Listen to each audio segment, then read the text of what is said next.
Bonjour mes très chers compatriotes, je viens par cette vidéo vous transmettre quelques inquiétudes de nos compatriotes qui sont au sein des institutions de l'État. Il y en a qui sont à la police, il y en a qui sont au sein de l'armée, il y en a qui sont au sein des cours et tribunaux, mais aussi au niveau de la douane. Beaucoup d'autres sont aussi au sein de services spéciaux. Vous savez la complexité qu'il y a dans l'appareil sécuritaire actuellement tenu par le président Félix Tshisekedi, c'est que hier, c'était des agents qui ont été tous nommé par l'ancien régime et tenu par Joseph Kabila. De sorte qu'aujourd'hui, on ne sait pas identifier à quel niveau se situe la complicité. Et beaucoup de nos compatriotes qui sont engagés, résolument engagés dans la voie du changement, de la lutte contre la corruption, du développement de notre pays, ne savent pas remonter les informations jusqu'au niveau du président de la République, craignant et ne sachant pas qui est avec eux et qui fait quoi au service de qui. Il vous souviendra, il y a la semaine dernière, nous avons dénoncé les machinations du FCC tendant à déstabiliser les institutions de la République.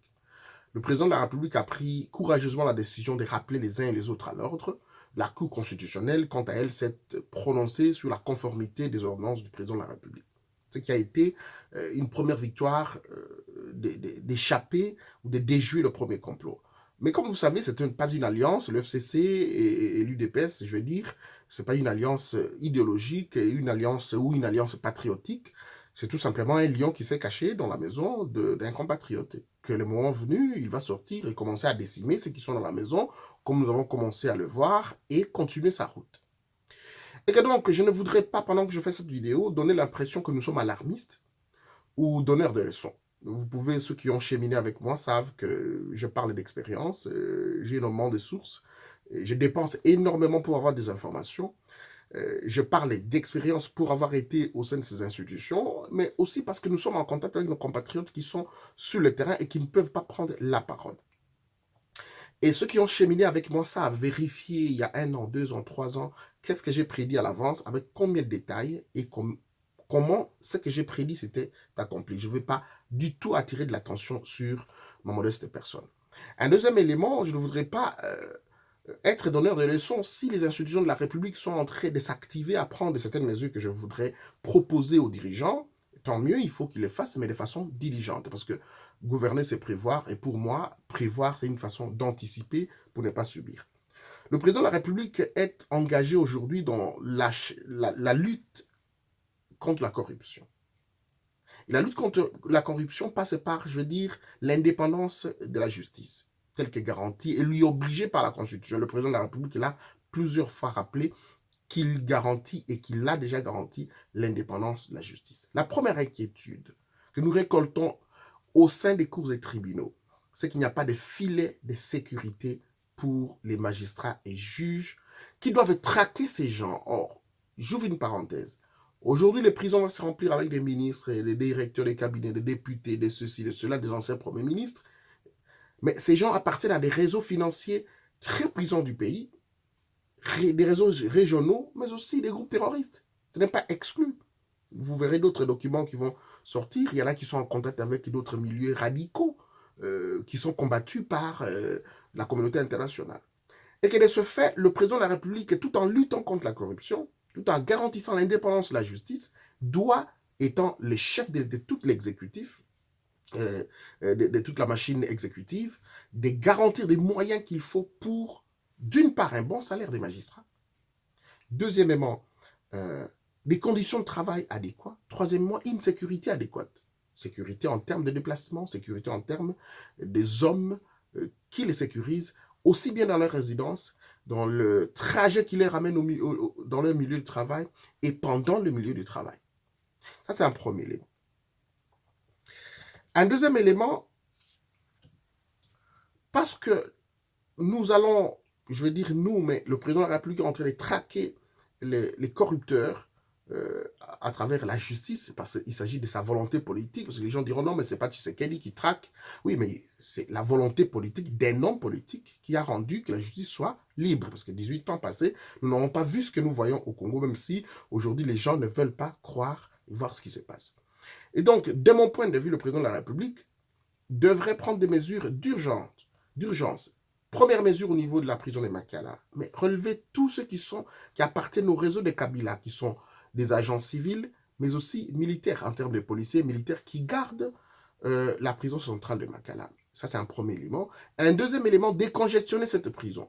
S'il faut élargir certains compatriotes et leur donner la liberté, ce n'est pas exclu de décongestionner et donner la liberté à ses compatriotes afin que cette prison puisse accueillir de nouveaux candidats qui doivent être dans ces centres de rééducation et renforcer la sécurité par des unités que le président lui-même contrôle. Je ne voudrais pas entrer en détail pour ces questions parce que les services spécialisés qui sont aux côtés du chef de l'État doivent prendre ces informations, les exploiter et comprendre les ramifications qu'il y a, les non-dits qu'il y a dans le propos que je tiens. Ceci ramène à un élément important, c'est-à-dire le contrôle de ce qu'on appelle en matière de sécurité dans notre pays, la zone présidentielle. La commune de la Gombe était hier la zone présidentielle, mais je crois, Monsieur le Président, qu'on doit élargir la zone présidentielle dans la commune de Barumbu, Kinshasa, Lingwala, Gombe, Kintambo et Mongaliema. Ces communes-là doivent être répertoriées comme étant des communes qui bénéficient de la sécurité présidentielle, afin de prévoir tout éventuel attaque qui viendrait déstabiliser les institutions de l'État. Je n'entre pas en détail. Un autre élément important, c'est donner les moyens qu'il faut aux forces navales qui contrôlent notre fleuve jusque dans les 150 km. Parce que de l'autre côté, à plus de 100 km, se trouvent des camps militaires que l'inspecteur général des FARDC ne contrôle pas. Je parle des camps militaires qui se trouvent à Mbankana, je parle du camp militaire qui se trouve à Doumi, mais je parle plus du camp militaire qui se trouve à la descente de la rivière Lofimi. La rivière Lofimi se trouvera à plus de 100 km, je n'ai pas de précision. Et c'est à droite qu'il y a un camp qu'on appelle le camp PEM. Camp PEMA. PEMA comme respiration en lingala. Il n'y a personne qui contrôle ces camps-là. Au fait, ces camps-là, quand vous allez vers le Bandundu, c'est un camp qui se trouve à droite. La population qui est là sait que c'est un camp militaire. Mais en réalité, ce sont des éleveurs rwandais qui sont arrivés, qui se trouvent dans ces camps-là, et en Bankana, et au niveau de l'Ofimi, dans les camps PEM. Et à la droite, ce sont des gens qui font des exercices jusque, parce que quand vous allez vers Bandundu, c'est à droite, et ils font des exercices jusqu'à Kingakati, parce que c'est la droite. Kingakati se trouve à droite, et ce sont des unités qu'aujourd'hui, John Numbi ne peut pas nous dire qu'il contrôle. Ce sont des unités contrôlées par Joseph Kabila. Joseph Kabila, au regard de la loi portant statut des anciens chefs d'État, il ne peut pas détenir des camps militaires, des milliers de soldats, une logistique comme ça. En même temps, Monsieur le Président, c'est déclencher une opération de contrôle physique au sein de l'armée. Que l'on sache qui est qui. Nous avons combien de camps à Kinshasa, du Bas-Congo de Kitona jusqu'à Bukangalonzo, jusqu'à Mbankana. Savoir, nous avons combien de camps militaires, quels sont les militaires qui sont là, quelles sont ces unités, quel type d'armes ils ont et quelle tranche d'âge qu'il y a, femmes et hommes, pour que nous sachions comment demain organiser notre armée.